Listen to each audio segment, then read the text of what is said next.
امین و ناظرین، نواز رسول مولا واقع امام حسن مجتبیٰ علیہ السلام کے متعلق چند ان کی زندگی کے حادثات و واقعات صاحبان کی نظر کر رہا ہوں۔ اگر اس کو آپ نے توجہ سے سماعت فرمایا تو امید ہے کافی سوالات کے جو آج نوجوان نسل سے پوچھے جاتے ہیں، ان سوالوں کے جوابات بھی انہی چند منٹ کی جو آپ کو زحمت دے رہا ہوں اسی میں حل ہو جائیں گے۔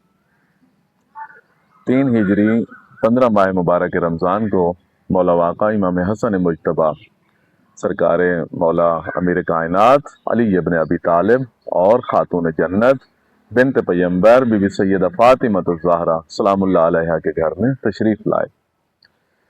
جب نبی مکرم صلی اللہ علیہ وآلہ وسلم کو اطلاع ہوئی کہ نواسہ پیمبر مولا امیر کائنات کے گھر میں ان کی آمد ہو چکی ہے تو چل کے گئے اپنی صاحبزادی کے گھر میں، جا کے مولا واقع امام حسن مجتبیٰ کو اٹھا کے اپنے رخساروں کو مولا امام حسن کے رخساروں کے ساتھ مس کیا اور دونوں کانوں میں اذان و اقامت کہی۔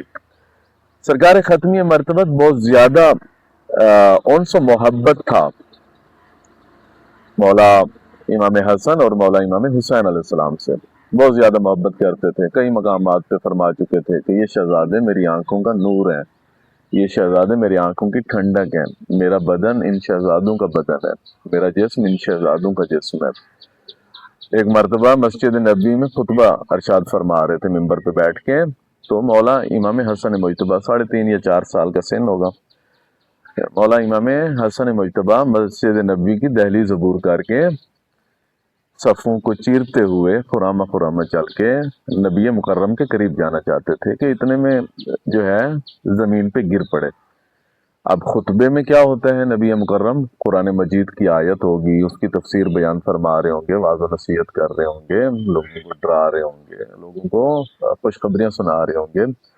جیسے ہی شہزادہ حسن زمین پہ گرے تو نبی مکرم نے اپنا خطبہ روک دیا، قرآن کی تفسیر روک دی، قرآن مجید کی واضح و نصیحت روک دیا، حلال و حرام کے جو مسائل بیان ہو رہے تھے وہ سارا روک دیا، اور چلتے چلتے مولا حسن کے قریب گئے، ان کو اپنے ہاتھوں پہ اٹھا کے اپنی عبا کے دامن سے چہرہ اور پیشانی صاف کی۔ اس کے بعد اصحاب سے مخاطب ہو کے کہتے ہیں، لوگوں دیکھ لو، یہ میرا جو نواسہ ہے اس کو جب تکلیف ہوتی ہے تو مجھ محمد کو تکلیف ہوتی ہے، اس کو جب اذیت ہوتی ہے مجھ محمد کو اذیت ہوتی ہے، اور جو بھی میرے نواسے کو اذیت و تکلیف دے گا ایسا ہے جیسے اس نے مجھ محمد کو اذیت و تکلیف دی ہو، جو میرے شہزادوں کو رلائے گا ایسا ہے جیسے محمد کو رلایا اور محمد کو آزار و اذیت سے دوچار کیا ہو۔ اس کے بعد آگے چلتے ہیں، سخاوت امام حسن علیہ السلام بہت زیادہ مشہور تھی۔ مولا واقع امام حسن مجتبیٰ علیہ السلام کا دسترخوان، آج بھی سادات جو حسنی سادات ہیں مدینہ میں ان کے دسترخوان چلتے ہیں، اور ان کے دسترخوان مولا حسن کے دسترخوان کے نام سے آج بھی یتیموں، مساکین، مسافروں کو کھانا کھلایا جاتا ہے، اور لوگوں کو جو ہے مولا امام حسن علیہ السلام کے دسترخوان کی یاد تازہ کرائی جاتی ہے۔ ایک مرتبہ ایک مسافر تھا، دور سے تھکا ہارا مدینہ میں داخل ہو رہا تھا۔ مدینہ کے شروع میں ایک کھجوروں کا باغ تھا، اس کھجوروں کے باغ میں مولا امیر کائنات علیہ السلام پانی لگا کے کھڑے ہوئے تھے، پانی لگایا ہوا تھا اور وہاں پہ موجود تھے۔ تو یہ مسافر جو ہے یہ نہیں جانتا تھا کہ یہ پانی لگانے والا شخص کون ہے، تھکا ہارا مولا امیر کائنات کے قریب آیا، آ کے کہتا ہے کہ اے شخص، میں تھکا ہوا ہوں، استراحت کرنا چاہتا ہوں، آرام کرنا چاہتا ہوں، اسی طرح جو ہے مجھے پیاس لگی ہے، پانی پینا چاہتا ہوں، مجھے بھوک لگی ہے، کھانا کھانا چاہتا ہوں، اگر آپ کے پاس کچھ ہے تو مجھے عنایت فرمائیے۔ مولا واقع امیر کائنات علیہ السلام نے اس کی خدمت میں پانی پیش کیا، فرماتے ہیں لیجئے، پانی پی لیجئے، آرام کیجئے۔ اتنے میں خشک جو کے روٹی کے ٹکڑے، جو کی روٹی ہے اور خشک ٹکڑے ہیں، اس انسان کو پیش کیے، کہا کہ میرے پاس کھانے کے لیے اس وقت یہی چیزیں موجود ہیں، آپ تناول فرمائیے۔ تو وہ مسافر کہتے ہیں، دیکھتے ہیں روٹی کو، کہتے ہیں کہ اے شخص، مجھ سے تو یہ روٹی نہیں چبائی جائے گی، یہ بہت سخت ہے، اور ہے بھی جو کی روٹی، نرم بھی نہیں ہے، جو کی روٹی ہے، سخت ہے، مجھ سے نہیں کھائی جائے گی، میں تو کوئی تازہ اور نرم غذا کھانا چاہتا ہوں۔ تو مولا واقع امیر کائنات نے کہا کہ اسی راستے پہ چلتے جاؤ، آگے 2 شہزادے ہوں گے، ان کا دسترخوان چل رہا ہوگا، وہ شہزادے آنے والے مسافروں کو پانی بھی پلاتے ہیں، آرام بھی کرواتے ہیں، ان کو کھانا بھی کھلاتے ہیں۔ اگر تم نے نرم غذا کھانی ہے، تازہ غذا کھانی ہے تو چلے جاؤ۔ تو جیسے ہی تھوڑا سا آگے آئے، مولا امیر کائنات نے جہاں پہ کہا تھا کہ دسترخوان ہوگا، وہاں پر جیسے ہی آئے تو دیکھا دو خوبصورت سے شہزادے ہیں۔ وہ شہزادے آنے والے مہمانوں کو ویلکم کر رہے ہیں، خوش آمدید کہہ رہے ہیں، دسترخوان پہ بٹھا رہے ہیں، ٹھنڈا پانی پیش کر رہے ہیں ان کی خدمت میں، اور ان کو جو ہے وہ کھانا کھلا رہے ہیں۔ تو یہ مسافر بھی بیٹھ گیا، تو اتنے میں بڑا شہزادہ جو تھا اس نے ایک کھانے کی پلیٹ اٹھائی، آ کے اس مسافر کے سامنے رکھ دیا۔ مسافر نے دائیں بائیں دیکھا، دیکھ کے کپڑے کا اس نے پیکٹ سا بنایا ہوا تھا، کیسا سا تھا، تو اس نے وہ کھانا سارے کا سارا اس کیسے میں ڈال دیا۔ تو یہ کچھ کرتے ہوئے مولا آقا امام حسن مجتبی علیہ السلام نے دیکھ لیا۔ یہ دسترخوان بھی مولا آقا امام حسن اور حسین دونوں بھائی مل کے چلا رہے تھے۔ تو جب مولا حسن نے دیکھا، چلتے چلتے آئے، آ کے کہا مسافر آپ پہلے خود کھا لیجئے، آپ سیر ہو کے کھا لیجئے، ٹھیک ٹھاک کھا لیجئے جتنی آپ کو طلب ہے۔ اگر آپ کو کوئی پیچھے رہ گیا جس کے لیے آپ یہ کھانا رکھ رہے ہیں، چھپا رہے ہیں، تو آپ کھائیں گے، اس کے بعد آپ کو اور کھانا دیا جائے گا، آپ اپنے ساتھ لے جائیے۔ پیچھے جو آپ کا رہ گیا جس کے لیے یہ کھانا رکھ رہے ہیں اس کو جا کے کھلا دیجیے گا، لیکن پہلے آپ خود تناول فرمائیے۔ تو یہ شخص کہتا ہے جی بالکل، پیچھے میرا ایک بندہ رہ گیا ہے، باغ میں میری ملاقات ہوئی ہے، پانی لگایا ہوا تھا اس جوان نے، تو میں کھانا اسی کے لیے چھپا رہا تھا، میں نے کہا کہ چلیں اس کے لیے رکھ لوں، پھر خود کھا کے اس کے لیے لے جاؤں گا۔ تو مولا حسن سمجھ گئے کہ وہ باغ والا کون تھا، تو مولا نے فرمایا ایسا کرو، اس کے لیے کھانا نہ ہی لے جاؤ، کیونکہ وہ جس نے پانی لگایا ہوا تھا نا باغ میں، ان کو ان کھانوں سے رغبت نہیں ہے، ان کو یہ کھانے پسند نہیں ہے۔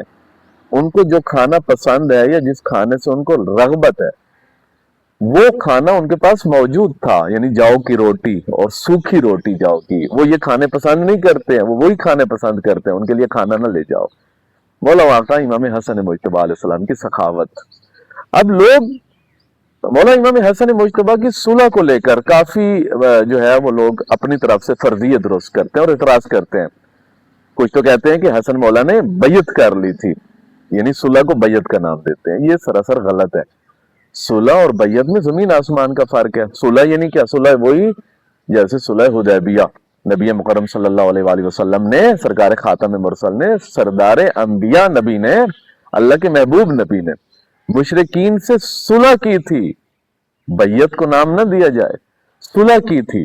صلح معاہدے کے تحت ہوتا ہے، شرط و شرائط کے ساتھ ہوتا ہے، اور اسی صلح کو اللہ رب العزت نے قرآن مجید میں فتح مبینہ کے نام سے یاد فرمایا۔ اگر صلح کرنا اتنا برا ہوتا، معیوب ہوتا، تو کبھی رسالت مآب مشرکین کے ساتھ صلح نہ کرتے۔ چلیں صلح کر لی تو اللہ کبھی قرآن مجید میں نہ کہتا کہ یہ مسلمانوں کی واضح فتح ہے۔ تو صلح کی ہے سیرت نبی پہ چلتے ہوئے، نبی مکرم نے کفار و مشرکین کے ساتھ جو ہے وہ صلح کی تھی۔ تو مولا واقع امام حسن مجتبی نے صلح کی، کس وجہ سے کی تھی صلح، اور صلح کرنے کی شرط و شرائط کیا تھی، معاہدہ نامہ کیا تحریر کیا گیا تھا، کن شرائط کے تحت صلح کی گئی تھی، صلح کی کیوں تھی؟ اس کا جواب یہ کہ لشکر اسلام تھکا ہوا تھا، مولا امیر کائنات کی سربراہی میں جنگیں کر کر کے، صفین ہوئی، جمل ہوئی، اس کے بعد نہروان ہوئی، تو یہ جنگیں کر کر کے لشکر اسلام تھکا ہوا تھا، لشکر کا ایک حصہ تھکا ہوا، خون ریزی بہت زیادہ ہو گئی تھی، قتل و غارت بہت زیادہ ہو گئی تھی، مسلمانوں کا نقصان بہت زیادہ ہو گیا تھا۔ مولا امیر کائنات علیہ السلام کی جو ہے وہ سربراہی میں لشکر اسلام نے جنگیں کی۔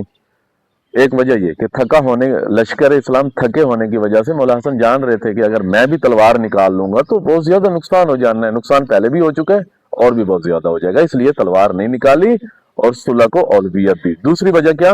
دوسری وجہ یہ کہ لشکر یا تو تھکا ہوا تھا، یا لشکر بک چکا تھا، یا ڈر چکا تھا، ٹھیک ہے، یعنی تھکے ہوئے بھی تھے، بکے ہوئے بھی تھے، اور اسی طرح جو ہے وہ ڈرے ہوئے بھی تھے۔ ان کو پتا تھا کہ اگر حسن مولا کی اقتداء میں مزید جنگ کو طول دیتے ہیں، یا جو ہے وہ شامیوں کے خلاف تلواریں نکالتے ہیں، تو مزید یہ نقصان اٹھانے پڑ جا سکتے ہیں، اسلام کا نقصان ہو جائے گا، مسلمانوں کا نقصان ہو جائے گا، خون ریزی ہو جائے گی۔ کچھ لوگ ویسے ہی چھوڑ جائیں گے، کچھ لوگ لالچ کی وجہ سے میرے لشکر میں، مولا حسن یہ سارا کچھ جانتے تھے۔ ایسا نہیں کہ مولا حسن معاذ اللہ بزدل تھے، انہوں نے تلوار نہیں نکالی، نہیں، امام تلوار نکال دیں تب بھی مسئلہ خداوندی ہوتی ہے۔ امام اگر تلوار کو نیام میں رکھ دے تب بھی اس میں اسلام کے دفاع کے لیے ہوگا۔ اب آتے ہیں شرائط کی طرف کہ اس صلح نامہ میں شرائط کیا تھی. مولا حسن علیہ السلام نے صلح نامہ میں کی شرائط میں واضح کیا تھا. مولا حسن نے فرمایا تھا کہ دیکھو میں ان شرائط پہ صلح کر رہا ہوں. پہلی شرط یہ ہے کہ قرآن و سنت پہ عمل کیا جائے گا. یہ شرط بڑی خطرناک شرط ہے. یہ شرط سوچنے پہ مجبور کرتی ہے. تلوار نکالیں گے تب بھی اسلام اور سنت کی حفاظت کے لیے نکالیں گے, قرآن اور سنت کی حفاظت کے لیے نکالیں گے, سیرت کی حفاظت کے لیے نکالیں گے. صلح کریں گے تب بھی سیرت کی حفاظت کے لیے اور سنت کی حفاظت اور قرآن کی حفاظت کے لیے. مولا امیر کائنات علیہ السلام کو جب منصب دیا جا رہا تھا نا, جب خلافت دی جا رہی تھی 3 خلفاء کے بعد, جب خلافت کے لیے مہاجرین و انصار مولا امیر کائنات کی دہلیز پہ آئے تو مولا نے انکار کر دیا. مولا نے فرمایا کہ نہیں, مجھے نہیں چاہیے یہ منصب. علی کو منصبوں کی لالچ نہیں ہے, علی کے دل میں ان منصبوں کا جو ہے وہ نہیں ہے شوق. میں خلافت کے لیے بالکل آمادہ نہیں ہوں. تو لوگوں نے جب بار بار اصرار کیا, بار بار مجبور کیا مولا امیر کائنات علی ابن ابی طالب علیہ السلام کو, تو مولا امیر کائنات علیہ السلام نے پتہ کیا فرمایا؟ فرمایا ٹھیک ہے, میں جانشینی قبول کرتا ہوں, میں خلافت قبول کرتا ہوں, میں منصب رسول پہ بیٹھنا چاہوں گا, لیکن اس شرط پہ کہ جیسے فیصلے نبی کیا کرتے تھے میں ویسے ہی فیصلے کروں گا. میں قرآن اور سنت کے مطابق فیصلے کروں گا. توجہ فرما رہے ہیں صاحبان؟ یعنی نہیں ہو رہا تھا. قرآن اور سنت کو لوگ بھول چکے تھے, ختم ہو چکا تھا قرآن اور سنت, لوگ اس کا وجود ختم کر چکے تھے. تو مولا امیر کائنات نے خلافت کن وجوہات پہ قبول کی؟ کہ قرآن اور سنت پہ عمل ہوگا, فیصلے قرآن اور سنت کے مطابق ہوں گے. مولا حسن بھی یہی کر رہے ہیں. مولا حسن کیا فرما رہے ہیں کہ میں ٹھیک ہے صلح کرتا ہوں اس شرط پہ کہ قرآن اور سنت پہ عمل ہوگا. جہاں پر میں دیکھوں گا قرآن اور سنت پہ عمل نہیں ہو رہا, وہاں پر میں جو ہے وہ قیام کروں گا. ایک شرط یہ تھی. اس کے بعد مولا واقع امام حسن مجتبی علیہ السلام نے کون سی شرط رکھی؟ مولا حسن علیہ السلام فرماتے ہیں کہ جو میرے بابا حیدر کرار علی ابن ابی طالب داماد پیمبر کو جو سب و شتم کیا جا رہا ہے مساجد میں, جو گالیاں دلوائی جا رہی ہیں مولا امیر کائنات علیہ السلام کو, جو گستاخیاں کروائی جا رہی ہیں مولا امیر کائنات کی شان میں, مسلمانوں کم از کم اتنا تو انسان کو ہونا چاہیے کہ چلیں چوتھے خلیفہ ہی صحیح جو مولا امیر کائنات کی ذات پہ اٹیک کرتے تھے, مولا امیر کائنات کو گالیاں نکلواتے تھے, کم از کم ان کو برا تو کہنا چاہیے. ہاں, جا کر دیکھیں نا تاریخ میں کون سے ایسے لوگ تھے, کون سے ایسے لوگ جو قاضیوں کو مفتیوں کو ممبروں پہ بٹھا کے پیسہ دیتے تھے اور مولا امیر کائنات کی شان میں گستاخیاں کرواتے تھے. مولا حسن علیہ السلام نے فرمایا کہ میرے بابا کو جو سب و شتم ہو رہا ہے یہ بند کروانا چاہیے, جو مساجد سے گالم گلوچ کروائی جا رہی ہے مولا امیر کائنات علیہ السلام کی شان میں یہ ختم کروانی چاہیے. یہ صلح نامہ کی شرائط تھی. اس کے بعد مولا نے کیا فرمایا؟ مولا حسن نے صلح نامہ میں لکھا, 15 نکات پہ مشتمل تھا صلح نامہ. مولا حسن علیہ السلام نے فرمایا کہ دیکھو اموی خلیفہ جو موجود ہے اس کے بعد جو بھی خلافت کے منصب پہ فائز ہوگا وہ ہم میں سے ہوگا, یعنی علویوں میں سے ہوگا, یعنی ہاشمیوں میں سے, یعنی ہم میں سے خلافت کے منصب پہ فائز ہوگا. مولا حسن نے یہ نہیں فرمایا کہ اس کے بعد میں خلیفہ بنوں گا, کیونکہ مولا حسن جانتے تھے کہ یہ مجھے شہید کروا دے گا, یہ مجھے مروا دے گا. تو مولا حسن علیہ السلام نے فرمایا کہ ہم میں سے خلیفہ ہوگا جو بھی منصب پہ فائز ہوگا. میں رہا تو میں ہوں گا, میرے بعد حسین رہے تو حسین ہوں گے, حسین کے بعد سجاد رہے تو سجاد ہوں گے. تو یہ شرائط تھی. اس کے بعد مولا نے فرمایا کہ جتنے قیدی ہیں مولا امیر کائنات کی محبت میں جتنے لوگوں کو قید کیا گیا ہے ان کو آزاد کیا جائے. اس کے بعد جو ہے شیعوں پہ ظلم و ستم کم کیا جائے, مولا امیر کائنات سے محبت کرنے والوں پہ ظلم و ستم کم کیا جائے, قیدیوں کو آزاد کیا جائے. یہ سارے جو ہے مولا حسن علیہ السلام کی صلح نامہ کی شرائط تھی. مولا نے ان شرائط پہ صلح کی تھی. اس کے بعد شہادت ہے مولا واقع امام حسن مجتبی علیہ السلام کی.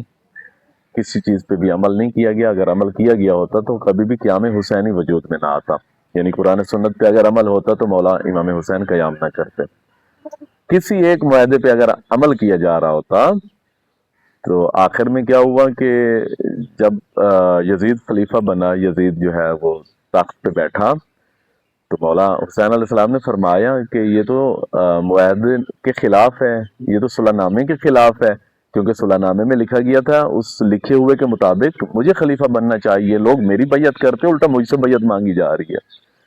تو یہ ساری وجوہات قیام حسینی جو ہے اس کی وجہ سے بپا ہوئی، اور مولا حسن علیہ السلام کا بھی انہیں بھی شہید اسی لیے کروایا گیا تھا کیونکہ عمل نہیں ہو رہا تھا، قرآن و سنت کو لوگ فراموش کر رہے تھے، قرآن و سنت پہ فیصلے نہیں ہو رہے تھے، شیعہ حیدر کرار پہ ظلم بڑھتا چلا جا رہا تھا، اور یہ ساری وجوہات، اور مولا واقع امام حسن مجتبی علیہ السلام کو 50 ہجری 28 صفر کو شہید کر دیا گیا اور مدینہ میں، اور جب شہید ہوئے تو مطالبہ یہی تھا کہ مجھے رسول اللہ کے پہلو میں دفن کیا جائے، کیونکہ مالک تھے رسول مدینہ میں، رسول اللہ کے نواسے تھے، رسول اللہ نے کئی حدیثیں کئی فرامین نواسے تھے ان کے، دل کے قریب تھے ان کے، تو جب نہیں دفن کیا گیا تیر اندازی کی گئی، جب لاشا مولا حسن علیہ السلام کا گھر سے جنازہ آیا تو کفن کا رنگ سفید تھا، پھر سے وہی لاشا